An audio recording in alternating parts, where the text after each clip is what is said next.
Hello hello everyone.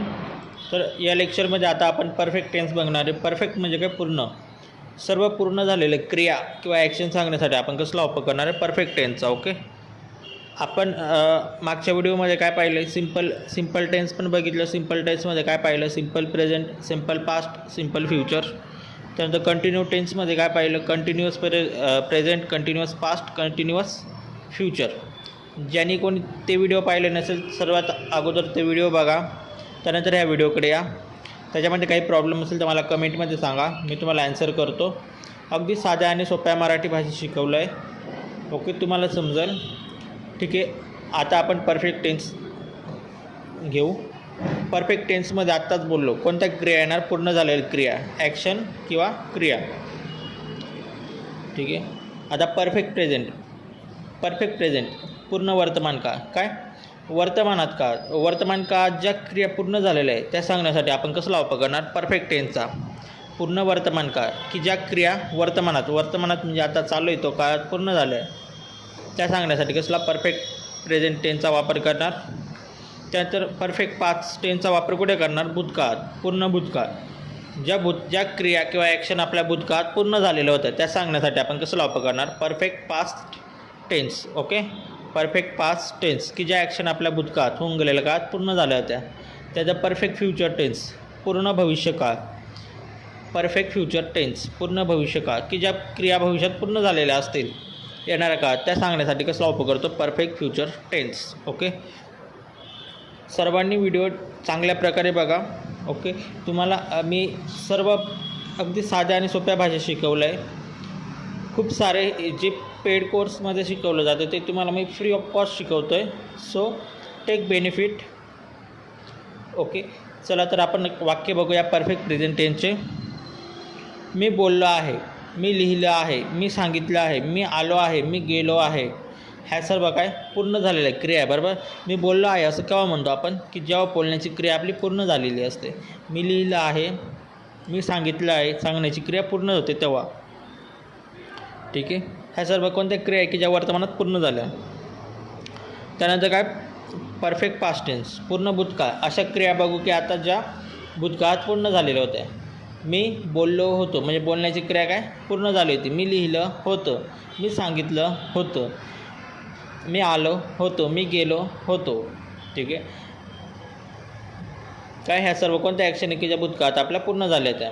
तर perfect future tense, अशा क्रिया की ज्या भविष्यात पूर्ण झालेल्या असतील. मी बोललो असेल, मी लिहिलं असेल, मी सांगितलं असेल, मी आलो असेल, मी गेलो असेल, मी त्याला भेटलो असेल. मग काय? आपली भेटण्याची क्रिया काय? पूर्ण झाली असेल भविष्यात. बरोबर, आय होप याच्यामध्ये तुम्हाला काही अडचण नसेल, तुम्हाला कळालं असेल एक्झाम्पलवरून. ठीक आहे, आता पुढे वळायचं का? ओके, एकदा याचा स्क्रीनशॉट घेऊन घ्या, तुम्हाला कामात पडेल. पुन्हा एकदा मी रिपीट करतो आहे, काय? हे सर्व तुम्हाला पेड कोर्सेसमध्ये शिकवलं जातं, मी फ्री ऑफ कॉस्ट शिकवतो आहे. So take benefit. ओके, सर्वांनी मागची व्हिडिओ चांगल्या प्रकारे बघा. काही अडचण असेल तर मला विचारा कमेंटमध्ये, मी तुम्हाला ॲन्सर करतो. इतक्या साध्या आणि सोप्या भाषेत कोणीच शिकवत नाही. ठीक आहे, आता आपण सिम्पल प्रेझेंट टेन्सचे वाक्य इंग्लिशमध्ये कसे कन्वर्ट करणार ते बघू. ठीक आहे, परफेक्ट प्रेझेंट टेन्सचे वाक्य इंग्लिशमध्ये कसे कन्वर्ट करणार ते बघणार. आता याचा फॉर्म्युला काय आहे परफेक्ट प्रेझेंट टेन्सचा? Subject plus have plus not plus verb 3 plus object. Verb 3, वर्बचे 3 फॉर्म असतात, वर्ब 1, वर्ब 2, वर्ब 3. ओके, मी मागचा एक व्हिडिओ बनवला आहे बघा, 500 डेली वोकॅब्युलरी. त्याच्यामध्ये सर्व वर्ब्स दिलेले आहे मी. ठीक आहे, 500 डेली वर्ब्स. त्याच्यामध्ये वर्बचे 3 फॉर्म दिले. जर का तुम्ही तो व्हिडिओ पण बघू शकता, त्याचे स्क्रीनशॉट काढून घ्या, नीट नोट डाऊन करून घ्या सर्व वर्ब्स. ओके, तर परफेक्ट प्रेझेंट टेन्सचा फॉर्म्युला काय? Subject plus have plus not plus verb 3 plus object. ठीक आहे, वर्बचे 3 फॉर्म असतात, वर्ब 1, वर्ब 2, वर्ब 3. जो मागचा व्हिडिओ मी बनवला आहे काय 500 डेली वर्ब्स, तो व्हिडिओ बघा, त्याच्यामधून वर्ब्स तुम्ही घेऊ शकतात. आणि आपण वर्ब 3 याच्यात वापरणार. ज्याला माहिती नसेल वर्ब 3 काय त्यांनी तो व्हिडिओ बघा. ओके, आता हॅव हॅज, त्याच्यामध्ये 2 हेल्पिंग वर्ब आहे, हॅव आणि हॅज. आता हॅव हॅज कुठे वापरतो ते इथे दिलं आहे बघा. आय, वी, दे, यू, त्यानंतर अनेकवचनी नाव नसेल तर काय वापरणार हॅव. हॅज कुठे वापरणार ही शी इट किंवा सिंग्युलर नाऊन किंवा पर्सन नेम असेल एखाद्या व्यक्तीचं नाव असेल तर काय वापरणार हॅज. याचा पण एक स्क्रीनशॉट घेऊन घ्या. ओके घेतला का. ओके आता आपण इथे वर्बचा तिसरा फॉर्म वापरणार आहे. अंपायरने त्याला चिटिंग करताना पकडलं असेल. एखादी गोष्ट करताना म्हणजे काय वाईल. जसं जेवताना बोलताना सांगताना काय म्हणणार वाईल. मग काय चिटिंग करताना मग काय वाईल चिटिंग. पहिले सब्जेक्ट येणार. हे बघा फॉर्म्युल्यामध्ये काय पहिले सब्जेक्ट आहे मग काय हॅव हॅज. अंपायर आहे की म्हणून काय एकवचनी नाव नसेल तर काय वापरतो हॅज. अंपायर हॅज मग पकडण्याची क्रिया आहे. कॅचचा वर्ब 3 काय caught. Umpire has caught him while cheating. Okay verb 3 मग object. Umpire has not caught him while cheating. लोकांनी नेत्यांविरुद्ध मोर्चा जाहीर केला आहे. जाहीर करणे म्हणजे काय अनाऊन्स. ओके अनाऊन्सचं वर्ब 3 काय ईडी. त्यानंतर च्या विरुद्ध म्हणजे काय अगेन्स्ट. नेत्यांविरुद्ध मग काय येणार against political leader. People have announce strike against political leader. People have not announce strike against political leaders.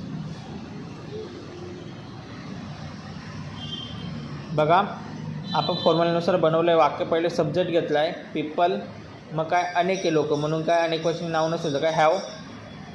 त्यानंतर verb 3 announce strike against political leader मग वर्ब आणि ऑब्जेक्ट. ओके आम्ही विहिरीत मासे सोडले आहे. विहिरीत म्हणजे काय विहिरीमध्ये आणि च्यामध्ये एखाद्या गोष्टीच्या मध्ये म्हणजे काय इन.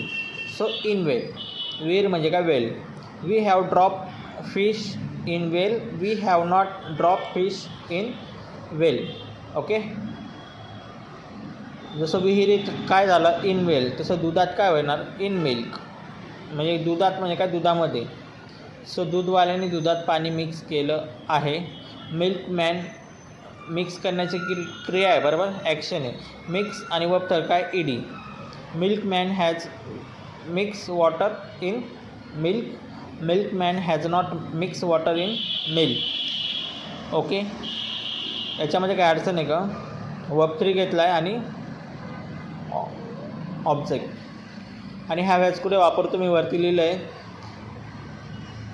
तो कस्टमरशी बोलला आहे. कस्टमरशी म्हणजे काय कस्टमरसोबत. आमच्यासोबत किंवा च्याबरोबर म्हणजे काय विथ म्हणून काय विथ कस्टमर. ही हॅज स्पीकचा वर्ब 3 काय spoken. He has spoken with customer. He has not spoken with customer. मी इथे मराठीत फक्त पॉझिटिव्ह लिहिलं आहे पण इथे इंग्लिशमध्ये दोन्ही सेंटेन्स बनवले पॉझिटिव्ह पण आणि निगेटिव्ह पण. ओके आम्ही त्याचा प्रॉब्लेम समजून घेण्याचा प्रयत्न केला आहे. We have tried to understand his problem. आता त्याच्यात 2 क्रिया आहे प्रयत्न करणे आणि समजून घेणे पण जी क्रिया मेन आहे ती पहिलं घेणार. We have tried to understand his problem आणि 2 ॲक्शन जवळजवळ आलं तर कसला वापर करतो त्या जोडण्यासाठी आपण टूचा वापर करतो आणि जी मेन क्रिया आहे त्यालाच ईडी लागतो बाकी दुसऱ्या क्रियेला काहीच लागत नाही. We have tried to understand his problem. We have not tried to understand his problem. Okay तुम्ही माझ्यावर हल्ला केला आहे. हल्ला करणे म्हणजे काय अटॅक. यू हॅव अटॅकचा verb 3 ED. You have attack on me. You have not attack on me. माझ्यावर च्यावर म्हणजे काय ऑन. So on me. बाबांनी बँकेत पैसे डिपॉझिट केले आहे. बाबांनी बँकेत पैसे डिपॉझिट केले आहे. फादर हॅज डिपॉझिट करण्याची क्रिया आहे आणि डिपॉझिटचा वर्ब 3 काय ED deposited. Father has deposited money आणि बँकेत म्हणजे काय बँकेमध्ये इन द बँक आणि father has not deposited money in the bank. Okay ज्याच्यामध्ये नॉट लागतं आहे ते निगेटिव्ह वाक्य आहे. ओके मी मराठीत फक्त पॉझिटिव्ह लिहिलं आहे तुम्ही निगेटिव्ह पण याचं करून घ्या.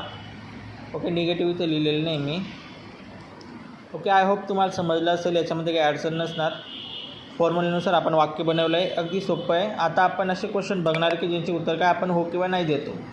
ओके इंट्रोगेटिव्ह याचा फॉर्म्युला काय have has plus not plus subject plus verb 3 plus object. Okay पहिले हॅव हॅज घेणार मग निगेटिव्हमध्ये नॉट घेणार सब्जेक्ट वर्ब 3 आणि ऑब्जेक्ट. ओके अंपायरला काय हॅज हंपायर मग verb 3 caught him while cheating.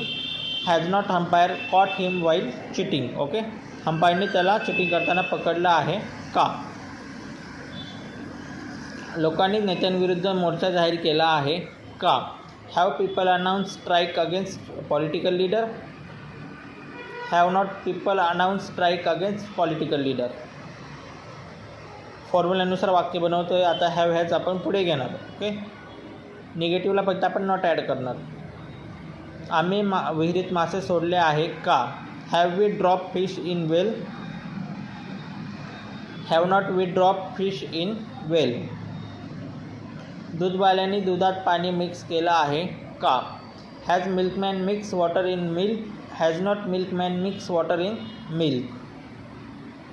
तो कस्टमरशी बोलला आहे का? Has he spoken with customer? तो has not he spoken with customer. आम्ही त्याचा प्रॉब्लेम समजून घेण्याचा प्रयत्न केला आहे का? Have we tried to understand his problem? Have not we tried to understand his problem. तुम्ही माझ्यावर हल्ला केलेला आहे का? Have you attack on me? Have not you attack on me. बाबांनी बँकेत पैसे डिपॉझिट केले आहे का? Has father deposited money in the bank? Has not father deposited money in the bank. परत एकदा मी रिपीट करतो. काय मी फक्त मराठी पॉझिटिव्ह वाक्य लिहिले आणि इथे इंग्लिशमध्ये पॉझिटिव्ह पण केलं आहे आणि निगेटिव्ह पण केलं आहे. ओके, सो कोणी पण कन्फ्यूज होऊ नका. फक्त आपण काय करणार, निगेटिव्हला नाही, मराठी वाक्यांमध्ये नाही टाकणार. साधा आणि सिम्पल. आय होप तुम्हाला कळालं असेल. अगदी मी सर्व तुम्हाला सांगितले. हॅव हॅज कुठे वापरतो ते पण